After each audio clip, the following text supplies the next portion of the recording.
Bienvenidos a este espacio de Centro Bíblico Crecer.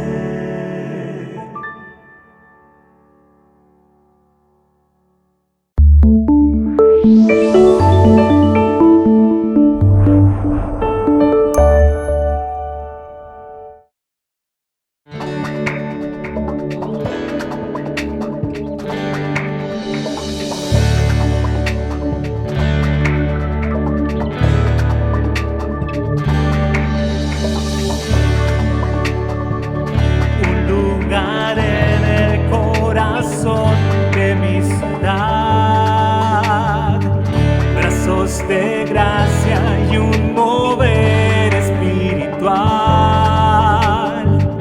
celebraciones de alabanza a Dios.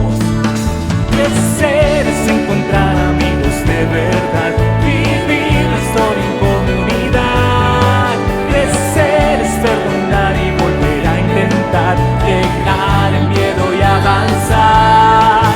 Crecer es transformar la dura realidad, es caminar por fe y creer. Una familia que te ayudará a vencer, sabiendo que en Jesús hay poder. Bienvenidos al Centro Bíblico Crecer. Confiados en que no hay otra mejor opción. No le creemos nada al enemigo, te creemos solo a ti.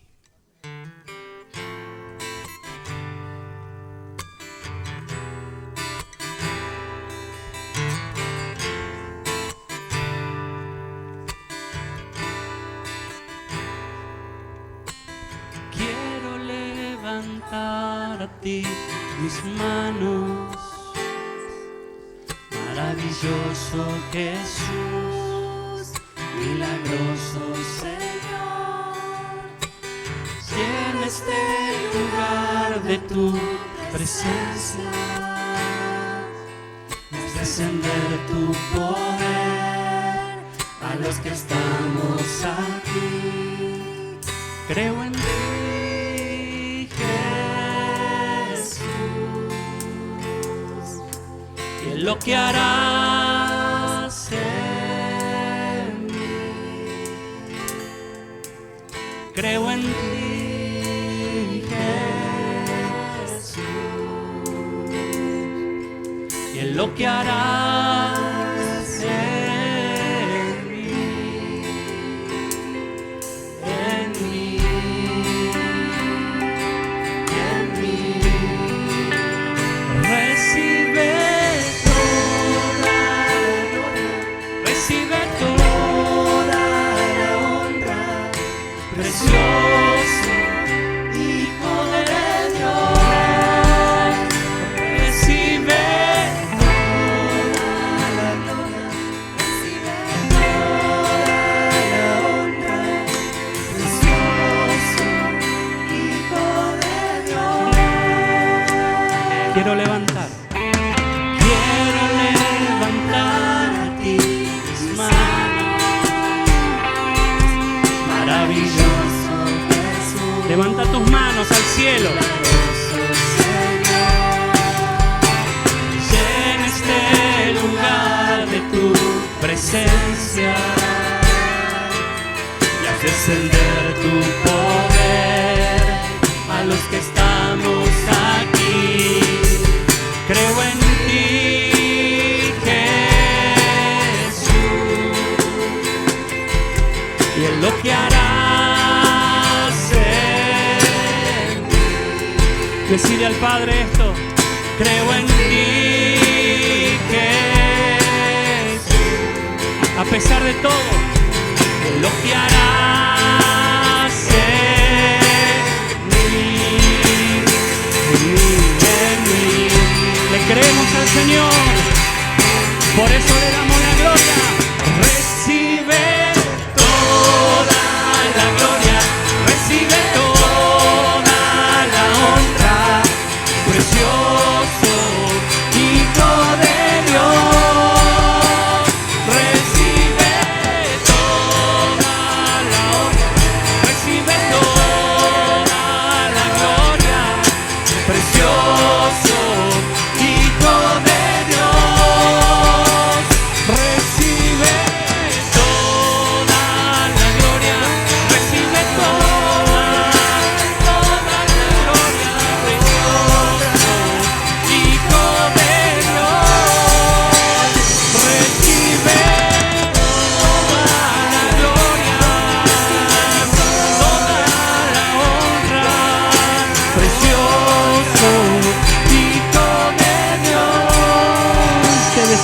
Señor.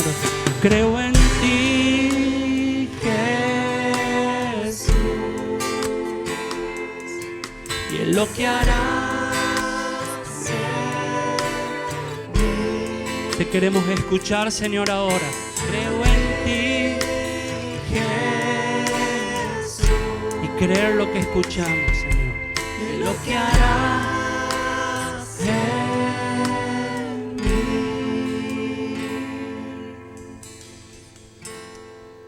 Amén. Amén. ¿Están bien? Gracias por estar aquí, gracias por recibir la invitación y gracias por cumplir los protocolos que nos ayudan a mantenernos en condiciones de seguir teniendo este tipo de espacios presenciales en los que en los que compartimos no solo palabra de Dios, sino también este tiempo de adoración a Dios. Ustedes saben que en el año 1987, Semana Santa, hubo un levantamiento militar en la nación argentina, se conoce como el motín de los cara pintadas. Algunos de los que tienen una edad que les hace acordar aquel suceso recordarán que el ejército, hubo un cisma, una división en parte del ejército argentino, reclamando algunas cuestiones que tenían que ver no con una rebelión al Estado, sino más bien con mejoras salariales y también un perdón o una amnistía que tenía que ver con lo que ellos habían practicado en la época de los gobiernos de facto, época de oscurantismo en nuestra Argentina, pero que ellos decían que ellos habían actuado en obediencia debida y entonces querían ser liberados de aquella carga condenatoria que pesaba sobre ellos, no solo de parte del pueblo, sino también de los medios de comunicación y del Estado. Fue así que luego de algunos trámites tuvo que salir el presidente de la Nación Argentina, el doctor don Raúl Alfonsín, al balcón de la Casa Rosada, anunciando al pueblo que se había reunido allí que él personalmente iba a hablar con los rebeldes en Campo de Mayo, aquel destacamento militar, y que el pueblo no se moviera de allí, que él iba a volver en cualquier momento. 2 horas después, usted recordará, si no puede buscarlo en internet, hay muchos recursos fílmicos y audios acerca de esto y gráficos, acerca de esta frase tan emblemática que pasó a la historia en nuestro país. Dijo Alfonsín en esa ocasión, entre muchas otras cosas: felices Pascuas, la casa está en orden, la casa está en orden, no hay sangre en Argentina. Este era el mensaje que don Raúl Alfonsín proclamaba. ¿Por qué? Porque los rebeldes habían aceptado el trato con el presidente, todos a casa, fueron juzgados de manera muy liviana y así quedó aquella historia. La casa está en orden, decía el presidente. Pero yo quisiera tomar esta imagen y hacerle pensar de que en muchos casos, en la nuestra, no es tan así. La casa, lamentablemente, la casa no está en orden. La casa no está en orden porque lamentablemente hay cosas que suceden en nuestra vida que debemos atender para que podamos tener una vida que no solo agrade a los ojos de Dios, sino también nos mantenga bien con nuestros semejantes, con nuestros vecinos, con las personas que viven entre nosotros. Usted sabe que desde hace algunos domingos estamos viendo en esta iglesia una serie de mensajes y reflexiones a la que hemos llamado Juego de Tronos, y estamos estudiando algunos reinados o reyes de Judá en la Biblia. Lo encontramos en el libro de Segunda Crónicas, segundo libro de Crónicas. Hoy vamos a abrir en el capítulo 29. Yo le invito a que usted se sitúe allí con su vista. Aconsejamos a traer su Biblia en papel. Si no cuenta con una, podemos gestionar de que usted pueda tener una Biblia en papel cuanto antes. Si no cuenta con una hora, puede buscar en su celular.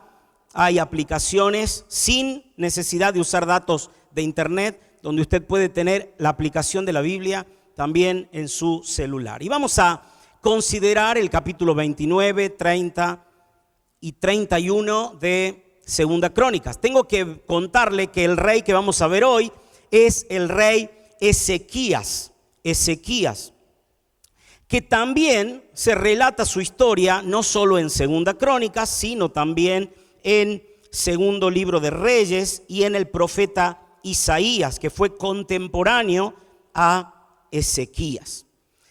Y el texto bíblico dice que en una ocasión Ezequías enfermó gravemente. Y voy a llamar tu atención a el profeta Isaías, capítulo 38, verso 1. Dice el texto aquí, entre muchas otras cosas que le pasó a Ezequías, que él cayó enfermo de muerte. Y vino a él el profeta Isaías, el hijo de Amós, y le dijo: así dice el Señor, pon tu casa en orden, porque morirás y no vivirás. Pon tu casa en orden. La casa no está en orden. Ahora, ¿qué tendríamos que hacer nosotros para poner nuestra casa en orden? Sabes que allí en tu Biblia estás viendo Segunda Crónicas capítulo 29, en el versículo 1 y 2, voy a leer palabra de Dios para todos y dice así: Ezequías tenía 25 años cuando comenzó a reinar y gobernó 29 años en Jerusalén. El nombre de su mamá era Abías, hija de Zacarías. Ezequías hizo lo que le agradaba al Señor, tal como hizo su antepasado David. Habla aquí de su antepasado David, acerca de haber hecho lo recto, lo agradable delante de los ojos de Dios. Me gustaría que pensemos, como en estos domingos anteriores, de que hacer lo agradable delante de los ojos de Dios no significa llevar una vida intachable, inmaculada, o que no haya tenido ningún tropiezo en su accionar. Lo que dice la Biblia es que entre todo lo que hizo se puede destacar que él procuró, insistió en esto de agradar a Dios. Ahora decíamos que la casa está en desorden o la casa no está en orden y que Ezequías debía poner en orden su casa. Para ser sincero, cuando Isaías le dice esto, está pensando en realidad en diseñar el testamento para la futura generación. Pero tomando este ejemplo, yo pensaba en cómo Ezequías como rey no se quedó en palabras, sino en hechos, hablando de un gobierno en el día de hoy. La plataforma política de Ezequías no implicaba solamente un discurso que podía congraciar a los del pueblo, sino más bien lo que él intentaba era practicar lo que la ley de Dios, la palabra de Dios le decía. Entonces me gustaría brevemente en esta mañana considerar algunos aspectos que nos van a ayudar a poner nuestra casa en orden. ¿Me siguen hasta aquí? En primer lugar, la palabra de Dios nos dice que para poner nuestra casa en orden tenemos que sacar la inmundicia. Sacar la inmundicia. Te voy a llamar la atención al versículo 3 al 5 del capítulo 29 de Segunda Crónicas. Dice el texto aquí que en el primer mes del primer año de su reinado, Ezequías mandó abrir las puertas del templo del Señor y las reparó. Hizo venir a los sacerdotes y a los levitas y los reunió en la plaza oriental del templo. Y les dijo: escúchenme, levitas, purifíquense ahora, purifiquen el templo del Señor Dios de sus antepasados. Y el texto dice claramente: saquen del templo santo todo lo que sea impuro. Primer concepto que debemos tener en cuenta entonces para tener la casa en orden, debemos sacar todo lo que sea pecaminoso e inmundo. El texto nos declara de que ellos hicieron así. Fíjate lo que dice el verso 16 y 17. Los sacerdotes entraron al interior del templo del Señor para purificarlo, sacaron al atrio del templo del Señor todas las cosas impuras que encontraron en el templo del Señor. Los levitas, que eran los oficiales que servían en el templo, tiraron todo eso al arroyo de Cedrón. Comenzaron a purificar el templo el primer día del primer mes. Además dice que tardaron 8 días más en purificar el resto del templo del Señor, es decir, el atrio y sus alrededores, y para el día 16 del primer mes ya habían terminado. Lo que me dice entonces que lleva tiempo, pero es destacable que cuando Ezequías sube al trono, primera acción de gobierno es saca la inmundicia. En el primer día, en el primer mes. Con cuánta diligencia nosotros actuamos. Fíjate lo que dice. Ya el libro de Segundo Reyes, en el capítulo 18, versos 3 y 4, haciendo referencia a las acciones de gobiernos de Ezequías. Dice que hizo lo que era agradable a los ojos de Dios, igual que su antepasado David. Además de limpiar el templo, que lo vimos en el texto anterior, dice que él quitó todos los santuarios paganos, destrozó las columnas sagradas, derribó los postes dedicados a la diosa Acera.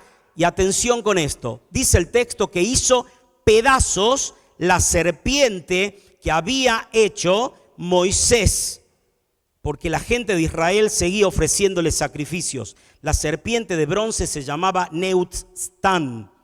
Saben que la serpiente de bronce para el pueblo de Israel era un símbolo de rescate y salvación. En una ocasión ellos habían pecado en contra de Dios. Dios envió serpientes venenosas y Dios le dijo a Moisés que diseñe una serpiente de bronce, que la ponga en un asta, en un palo alto, que la levante y que todo aquel que mire a la serpiente iba a ser librado del veneno de esas serpientes que andaban por allí. Tan eficaz fue la experiencia que el pueblo de Israel dijo: si nos fue bien con la serpiente hay que guardarla. Y la guardaron de tal manera que pasaron los años y pasaron siglos y ellos mantuvieron este fetiche guardado. Y en vez de adorar al Dios que les había otorgado la posibilidad de sanarse, adoraron al fetiche, adoraron la serpiente de bronce. ¿Saben qué hizo Ezequías? Sacó la inmundicia, quebró los postes, sacó todo lugar donde la gente practicaba su fe. Miren, no quiero ofender la fe de nadie aquí, pero lo importante no es la fe. Lo importante es el objeto de la fe. ¿Qué es el objeto? Donde yo pongo mi fe. Mucho tiempo yo he puesto mi fe en la educación de mis padres. Yo he puesto mi fe en la enseñanza que me trajeron mis maestros de Biblia en la iglesia a la que pertenecía. Yo he puesto mi fe en alguna versión de la Biblia que podría haber leído en mi juventud. Yo ponía mi fe en cuestiones que no tenían con la persona de Dios, sino tenían que ver con cosas que yo me había fabricado. Y eso también es inmundo ante los ojos de Dios. Y hoy Dios nos está diciendo que tenemos que lavarnos y limpiarnos. Fíjate lo que dice el profeta Isaías en el capítulo 1, verso 16. ¡Oh! Lávense, límpiense, que no los vea nunca más cometer esas maldades. Dejen sus malos caminos.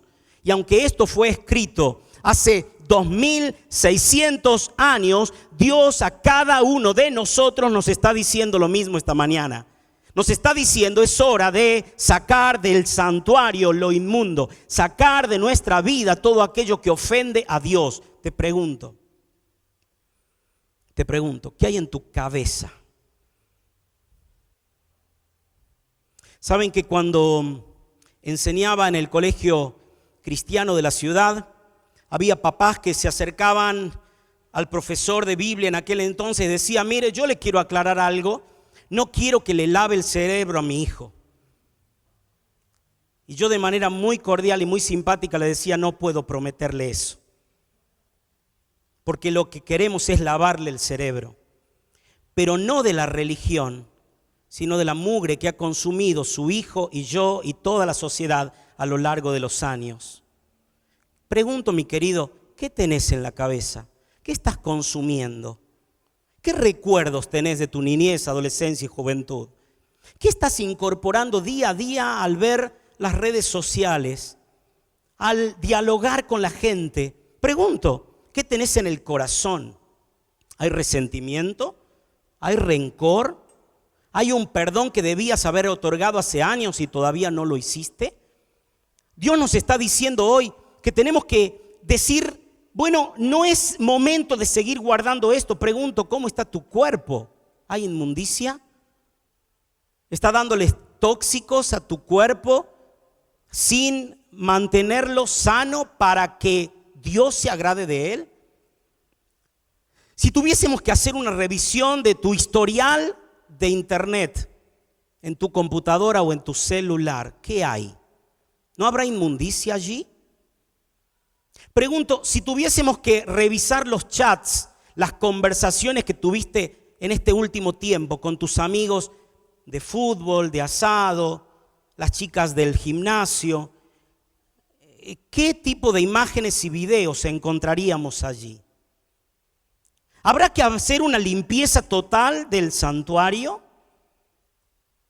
¿Acaso no has vivido como religioso durante años diciendo, para mí ir a la iglesia es todo? Quiero decirte que esto es Neutztán y hay que derribarlo urgente. Porque la idea no es que adores una iglesia, un templo, una reunión, una experiencia, sino al único Dios verdadero y a Jesucristo, al que ha enviado. Primera cosa que debemos hacer, primera acción que debemos tomar es sacar la inmundicia. ¿Estoy siendo claro? En segundo lugar, ¿saben que Ezequías en su gobierno me enseña que para poner la casa en orden no solo tengo que sacar la inmundicia, sino tengo que seguir las instrucciones? Seguir las instrucciones.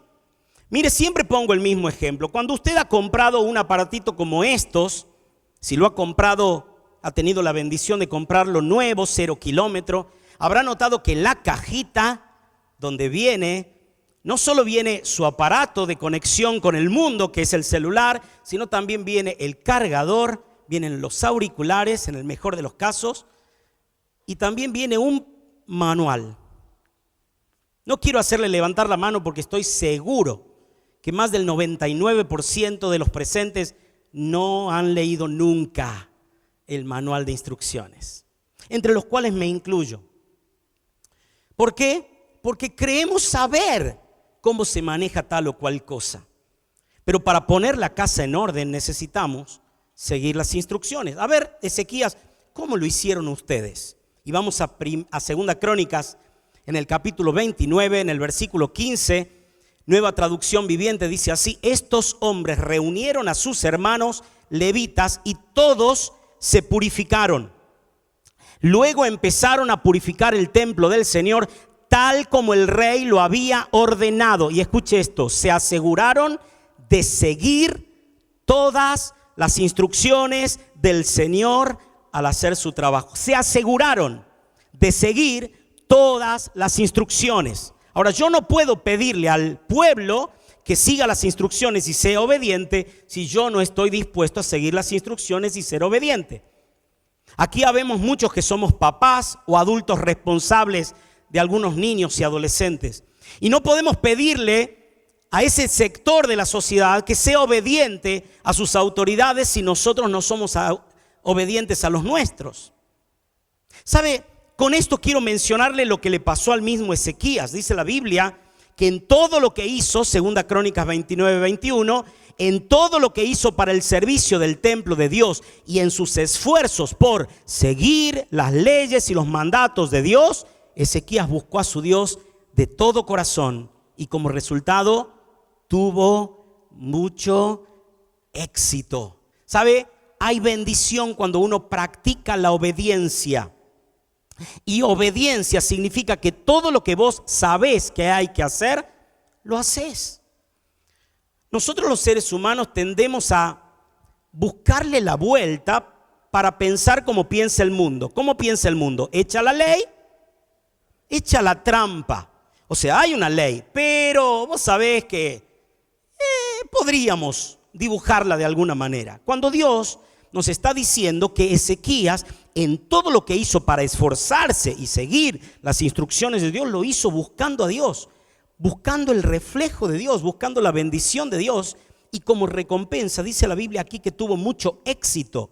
Fíjate lo que dice Segunda Reyes 18, 5 y 6. Ezequías puso su esperanza en el Señor, Dios de Israel. Y ni antes ni después de él hubo otro rey como él entre todos los reyes de Judá. Fíjese si no se destacó su persona y su gobierno entre tantos años y reyes. Y sigue diciendo el texto: pues siguió al Señor y no se apartó de él. Al contrario, obedeció los mandamientos que el Señor le prescribió a Moisés. Y pregunto en esta mañana, haciendo una bajada de aplicación a nuestros días, pensando en que usted, cada vez que se encuentra con normas y leyes, lo primero que hace, como yo, es cuestionar la autoridad. No quiero que nadie me diga lo que debo hacer. Como los niños, cuando le decís que no se suba al banco o a la mesa, o que no toque quizás algún elemento eléctrico que le puede causar daño. Y los niños nos desafían a los adultos diciendo, aunque vos me estás diciendo que no, yo lo voy a hacer igual. Hay cosas que no nos cuestan tanto obedecer, porque ya hemos agarrado el hábito, ya hemos tomado la disciplina. Pero en muchos aspectos somos rebeldes por naturaleza y nos cuesta. Por favor, haga usted un autoexamen. Yo no le voy a decir a usted lo que usted desobedeció esta semana, pero simplemente haga un repaso mental de lo que fue su lunes, su martes, su miércoles, su jueves, su viernes, el día de ayer sábado y hasta hoy antes de venir al encuentro. Me pregunto, ¿estamos dispuestos a obedecer todo lo que dice el manual? ¿Todo lo que dice el manual? Yo conozco gente que tiene como un fetiche en su casa la Biblia abierta en algún salmo, esos salmos antidepresivos que tiene la Biblia, que cuando uno se siente mal lo lee y le levanta el ánimo.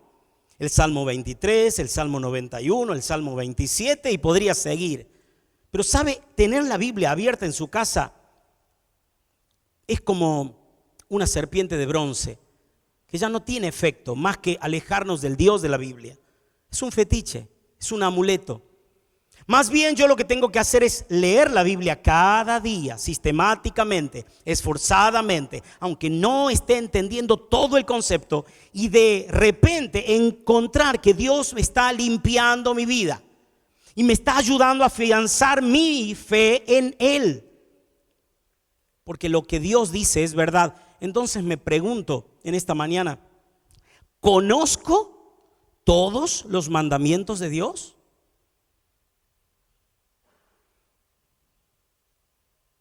¿No le ha pasado alguna vez que visitando una ciudad de otra provincia no se percató de que las leyes, por ejemplo, de tránsito no eran igual a las propias? Por ejemplo, en Santiago del Estero, si pasamos la velocidad máxima de 110 o la velocidad de 110 kilómetros por hora, no pasaría nada en las rutas de Santiago del Estero. Pero si usted va a la vecina provincia de Córdoba, notará que hay un cartel que dice velocidad máxima 110. Ahora, ¿no le ha pasado sinceramente desconocer esa ley y es detenido por la policía de tránsito, la policía caminera, y le dice: usted ha violado la ley, usted viene a una velocidad no permitida? La respuesta natural, espontánea es: la verdad, no soy de aquí, no la conozco. Bueno, aunque no la conozca, va a tener que pagar la multa. No hay perdón por no conocerla. Pero el consejo esta mañana es, o la pregunta es: ¿estoy consciente? ¿Soy consciente de lo que Dios me está pidiendo, lo que Dios está ordenando en la Biblia? La Biblia dice: sean santos, como yo soy santo. ¿Es una sugerencia o una orden? Es una orden. ¿La estoy cumpliendo? La Biblia dice: huyan de la idolatría. ¿Es una sugerencia o es una orden? Es una orden. La Biblia dice: huyan de la pornografía o de la inmoralidad sexual. ¿Es una sugerencia o es una orden? La Biblia dice que prediquemos el evangelio a toda criatura. ¿Es una sugerencia o es una orden? La Biblia dice que honremos a nuestros padres. ¿Es sugerencia o es orden? Y tantos más. Pregunto, en primer lugar, ¿conozco? 2, ¿comprendo lo que significa la ley? Porque probablemente haya conocido, porque he leído alguna vez, o me lo explicaron en alguna catequesis, en alguna escuela bíblica, pero de repente no comprendo el significado. Y lo tercero que me preguntaba es: confío en el dador de la ley?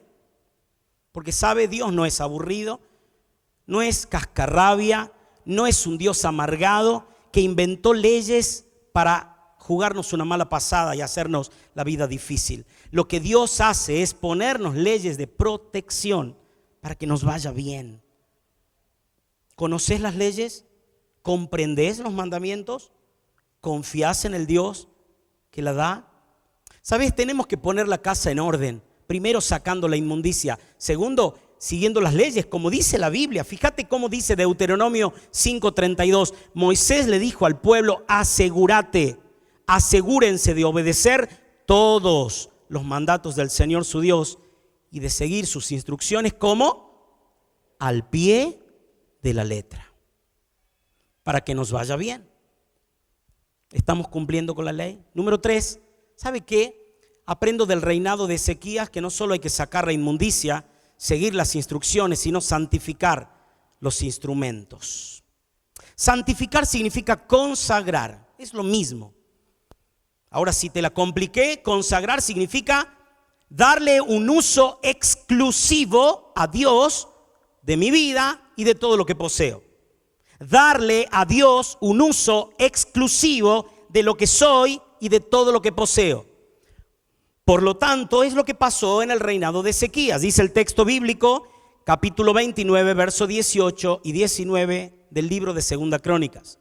Los levitas presentaron ante el rey Ezequías, se presentaron ante el rey Ezequías y le dieron el siguiente informe: hemos purificado todo el templo del Señor, el altar con todos sus utensilios y la mesa del pan de la presencia con todos sus utensilios. También recuperamos todos los objetos que había desechado el rey Acaz. ¿Saben quién fue el rey Acaz? El papá de Ezequías.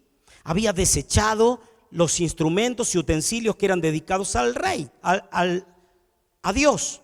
Ahora, dicen los levitas, están delante del altar del Señor, purificados, y aquí está la consagración, y listos para su uso. Y entonces, cuando leía esto, me preguntaba: ¿será que mi vida está lista para el uso que Dios le quiera dar en el momento en el que Dios lo quiera hacer? Fíjese lo que el mismo Ezequías le dice a los sacerdotes y levitas. Capítulo 29, verso 31. Luego Ezequías dijo: ahora que ustedes se han consagrado, santificado, le han dado un uso exclusivo al Señor, acérquense y preséntenle en su templo los sacrificios y las ofrendas de acción de gracias. Los levitas, los sacerdotes, el pueblo, los asistentes al Centro Bíblico Crecer, debemos entender de que Dios nos está demandando que demos un uso exclusivo de nuestras vidas y de todo lo que somos a Él. ¿Sabe? Nosotros lo que tendemos a hacer es parcializar nuestra vida. Lo que hacemos es compartimentarla. A ver si me explico. Domingo, día del Señor. Ese día voy a la iglesia. Pero no me pidas que el lunes, el martes, el miércoles, el jueves. ¿No te parece fanatismo? Y Dios me está diciendo aquí que tengo que consagrarme todo al Señor, porque el Señor es mi propietario y mi dueño, sea la edad que tenga.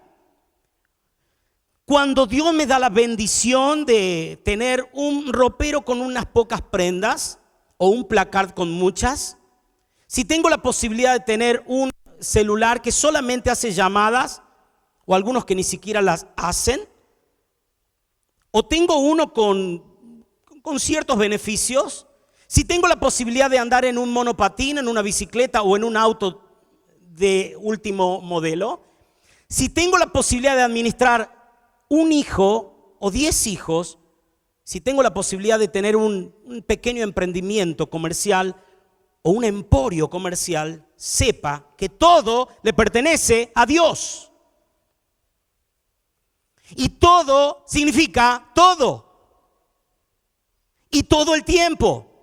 No el domingo, Nos hemos confundido creyendo que si yo le doy una parte del dinero a Dios el domingo, con eso calmo la conciencia y que Dios se quede tranquilo. Le voy a aclarar algo, todo le pertenece a Dios. Su salud le pertenece a Dios. Santificar los instrumentos es entender lo que entendieron los levitas. Ya limpiamos los utensilios y ahora los volvemos a poner en el lugar en el que deben estar, en el altar del Señor, para que cuando Dios lo quiera usar, lo pueda usar. Qué feo que es llegar a la cocina con mucha sed y ves que no se lavaron los vasos del día anterior. Y queda feo tomar ¿verdad? Queda feo. Lo que tenemos que hacer es limpiar los utensilios. ¿Para qué? Cuando haya sed, cuando haya hambre, cuando se necesiten, estén listos para su uso. ¿Sabe qué decía el apóstol Pablo? Le escribía a su hijo espiritual Timoteo y le aconsejó esto, que también es muy pertinente para nosotros hoy. Dice el texto, en una casa grande, 2 Timoteo 2, 20 y 21, en una casa grande hay no solo utensilios de oro y de plata, sino también de madera y de barro. Y unos son para usos honrosos, honorables, y otros para usos viles, comunes, vulgares. Así que, atención, quien se limpia de estas cosas será un instrumento para honra, santificado, útil al Señor y dispuesto para toda buena obra. ¿Estás preparado para que el Señor te use? O como dice un amigo mío, tenés el pañal sucio. Si vos querés servir al Señor, mi querido amigo y hermano, lo primero que hay que hacer es sacar la inmundicia. Lo segundo, ser obediente y seguir las instrucciones. Y en tercer lugar, tenemos que santificar nuestros instrumentos. ¿Y cuáles son los instrumentos? Los que están en esta plataforma, que suenan tan bien, en percusión, en cuerdas, las voces. No solo eso. Los instrumentos es todo lo que soy y todo lo que tengo le pertenece al Señor. Le doy un uso exclusivo. ¿Qué música escuchás en tu celular? ¿Qué música escuchás cuando vas en tu vehículo? ¿De qué conversaciones te nutrís cuando estás en la plaza, en el taller, en el aula? ¿Qué cosas lees en tus redes sociales? ¿Qué cosas publicás en tus redes sociales? Pregunto, ¿tu red social está santificada a Dios? ¿O de eso no se habla? Pregunto, ¿tenés un perfil formal donde te comunicas con la gente de manera que nadie diga nada? ¿Pero también tenés un perfil falso? Conozco lamentablemente de gente que lo practica, de que tiene su red social pública y su red social falsa, donde allí pueden escribir cualquier cosa. ¿Un cristiano puede tener algo así? No debería, ¿verdad? Por lo tanto, te invito a que pensemos, hay que santificar los instrumentos. Andrés, sé más claro. No puedo ser más claro. Todo lo que sos y todo lo que tenés le pertenece al Señor y debe ser usado para su uso exclusivo. Número 4, ¿sabes qué dice la Biblia? Que no solo tengo que sacar la inmundicia, tengo que seguir las instrucciones, tengo que santificar los instrumentos y en cuarto lugar tengo que servir con integridad. Servir con integridad. Ezequías toma a los sacerdotes y levitas y les dice, hijos míos, versículo 11, capítulo 29, segunda Crónicas. Hijos míos, no descuiden más sus responsabilidades. El Señor los ha elegido para que estén en su presencia, le sirvan, dirijan al pueblo en la adoración y presenten a Él sus ofrendas. Yo estoy listo para el uso, pero en el momento del uso tengo que hacerlo con integridad. La integridad tiene que ver con esto. Mira qué sencillo lo voy a intentar hacer. Es ser lo mismo que soy en público, serlo en privado. Eso es integridad. Ser lo que soy en público con un micrófono en la mano y ser lo que soy en privado con un mate en la mano o con un celular en la mano, con una computadora en la mano, con una herramienta en la mano. Mi querido, servir con integridad es Ser lo mismo. La palabra integridad significa de una sola pieza. Soy lo mismo. No hay remaches, no hay soldaduras. Es de una sola pieza. No hay forma de que se quiebre. Lo veas y lo tomes de cualquier espacio, de cualquier sitio, es lo mismo. Eso es una persona íntegra. ¿Servimos con integridad? Dice la Biblia en 2 Crónicas 38, dice aquí el texto: no seas testarudo, no sean testarudos como sus padres, sino sométanse al Señor, vengan a su santuario, que Él ha santificado para siempre. Y atención, sirvan al Señor, su Dios. ¿Qué consecuencia? El ardor de su ira se apartará de ustedes.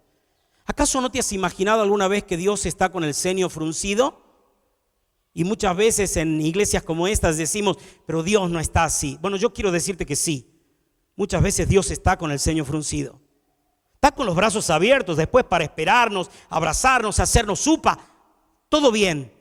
Pero no podemos negar que hay pecados que cometemos, aún los que nos consideramos servidores de Dios, que lamentablemente ofenden la santidad de Él. Y Dios dice, eso me enoja. Y el texto dice, sirvan al Señor, háganlo con integridad, para que Dios no se enoje con ustedes. Dice Josué capítulo 24, en el versículo 14, respeten y honren al Señor, sírvanle, pero háganlo con integridad, pero también pónganle ganas. Eso significa de todo corazón. Pónganle ganas, háganlo con integridad y con ganas. Echen fuera, sacar la inmundicia, los dioses que sus padres adoraron y que aún están entre ustedes, y en su lugar sirvan al Señor. ¿De qué tenemos que limpiarnos? ¿De costumbres de nuestros padres, familiares, de tradiciones? Tenemos que hacerlo. Tenemos que seguir las instrucciones. Tenemos que santificar nuestros instrumentos, pero tenemos que servir al Señor. Ánimo, hermano. El año no terminó. No podés esperar a que otra vez hagamos una convocatoria para que puedas servir al Señor. Este es el momento de santificar tu instrumento y de decir, en lo que el Señor quiera usarme, aquí estoy, y hacerlo con integridad. Amén. En último lugar, voy a cerrar con un último concepto que nos nivela a todos, ¿sabe? Y es suplicar con intensidad. Una súplica es mucho más que una oración sencilla. La súplica tiene que ver con la pasión del corazón, con el dolor que uno está sintiendo. Sabéis que en varias ocasiones, hoy, por razones de tiempo, no podemos leer todo el relato de la historia de Ezequías, pero sí podemos al menos citar de que en varias oportunidades el rey Ezequías dedicó su vida a la oración. Por ejemplo, algunos de los levitas no se habían purificado y era el momento de celebrar la Pascua. Y entonces él habló con Dios y dijo, Dios, tené misericordia de ellos. Eso se relata en la Biblia. Y en otra ocasión dice la Biblia que él iba a enfermar, lo leímos al inicio de la charla, y dice la Biblia que él se inclinó a un lado de la pared en su cama y rogó al Señor y le pidió misericordia. Y esa oración significó que Dios le extendiera 15 años más de vida. Súplica, intensa, incesante, inteligente, entendiendo a quién está dirigiendo la oración. Pero solamente quiero citar esta última experiencia. Y dice la Biblia en 2 Crónicas 32:20 que el rey Ezequías y el profeta Isaías, hijo de Amós, suplicaron por esta intención y clamaron al cielo. Verso 22. Así, después de esta súplica, el Señor salvó a Ezequías y a los habitantes de Jerusalén de la mano de Senaquerib, rey de Asiria, y de todos los demás enemigos, y les concedió paz en sus alrededores. Fíjese lo que obtuvo Ezequías por suplicar intensamente a Dios. Ahora, ¿quiere leer brevemente en qué consistió la oración de Ezequías? Se la muestro en el texto de Isaías capítulo 37. Dice el texto aquí: después de recibir la carta en manos de los mensajeros de Senaquerib, el rey asirio, que venía a invadirlos, y después de leerla, Ezequías lo que hace no es desesperarse. Ezequías sube al templo del Señor, despliega la carta ante el Señor y en presencia del Señor el rey hizo la siguiente oración. Presta atención los detalles que tiene esta oración. Comienza diciendo: oh Señor de los ejércitos celestiales. La oración tiene que estar dirigida a aquel que gobierna todo, hermano. No olvide que Él no es Diosito Santo. Él es el Rey de los Reyes y el Señor de los Señores. Él está en el cielo, y cuando Jesús nos enseñó a orar, nos enseñó a decir: Padre nuestro, que está ¿dónde? En los cielos. Nunca se olvide de eso. Está sentado en un trono de gloria. Y cuando Ezequías va a orar, va a reconocer que Él es el Señor de los ejércitos celestiales.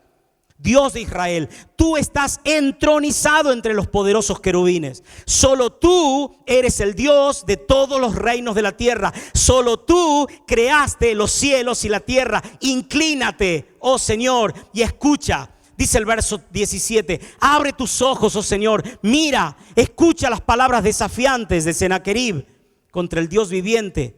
Y el verso 20 concluye diciendo: ahora, oh Señor nuestro Dios, rescátanos de su poder. Así todos los reinos de la tierra sabrán que solo tú, oh Señor, eres Dios. 3 cosas y termino. En primer lugar, nunca olvide que el Señor está en su trono. En segundo lugar, sea específico en la oración. Y en tercer lugar, recuerde que la gloria siempre le pertenece a Él. Porque el texto concluye diciendo: para que todos sepan que el único Dios, el único Señor, es el nuestro. ¿Sabe qué dice la Biblia? Que nosotros también podemos orar así. Dice el Salmo 55:16: rogaré a gritos la ayuda de Dios y el Señor me salvará. Rogaré y suplicaré a Dios mañana, tarde, noche, y Él me escuchará. Suplique, hágalo con insistencia y sepa que de esa manera podremos decir: la casa sí está en orden. Y qué lindo que es tener la casa en orden, ¿verdad? ¿Pero cuándo? En primer lugar, cuando nos ocupamos de sacar la inmundicia. También de seguir las instrucciones, de santificar los instrumentos, de servir con integridad, pero de suplicar con intensidad. Yo te invito a que ahora mismo, si hay algo que está pesando en tu corazón, sobre todo si es pecado, si es algo que no arreglaste con Dios, este es el momento. Te voy a invitar a que puedas inclinarte allí donde estás. Que no haya ningún tipo de distracción. Que puedas hablar con Dios, cerrando tus ojos y diciéndole: Dios, te suplico que perdones mis pecados. Te ruego que limpies mi corazón. Saca de mí todo lo inmundo, lo que te ofende, lo que nos separa. Haceme un hijo tuyo y ayúdame a caminar en santidad, en pureza y en tu agrado todos los días de mi vida.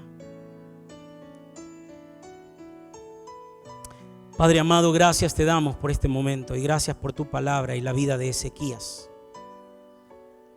Señor, gracias por confrontarnos con el espejo que es tu palabra y decirnos que hay cosas que debemos quitar de nuestras vidas, de nuestra mente, de nuestro corazón, de nuestras relaciones. Hay cosas que debemos, Señor, empezar a obedecer de una vez por todas. Señor, ayúdanos en el nombre de Jesús a santificar y a servirte con todo lo que somos.